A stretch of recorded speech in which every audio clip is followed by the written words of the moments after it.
Everybody got it? Talk about if you want to trade anybody. You got 1 minute.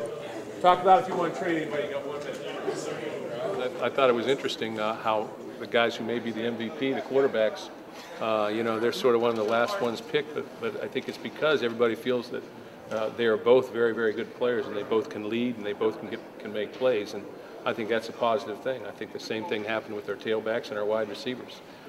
It's not that that there's an absence of those players. It's that those players have made plays throughout the spring. I think that's a positive thing.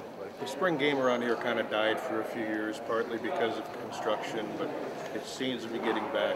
Big crowd last year. Mark says he may have 40,000 with a nice day Saturday. Is that important to you too? Well, I think what it's important to is our program.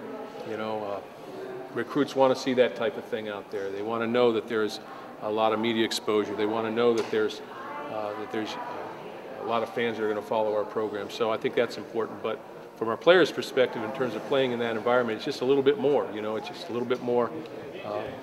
They need to be a little more consistent, a little bit more attention to detail, a little more effort, all those things, because it's as close as we can get to a game right now. It seems like it sort of always plays out that I think the majority of the number one offensive linemen are on the green, it looks like, and number one defensive linemen are on the white. So, but it looks pretty balanced when you look at it. If you're evaluating it as a coach, it's pretty balanced. So it'll be a good game. And I keep telling our guys, I've been there where it's been 6-3 and 10-6. So they're not usually high-scoring game because it's limited offense and everything. But I think we've got some guys that they're going to make plays on both sides of the ball.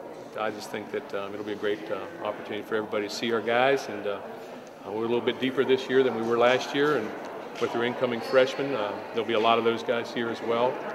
So it'll be an interesting day for everybody.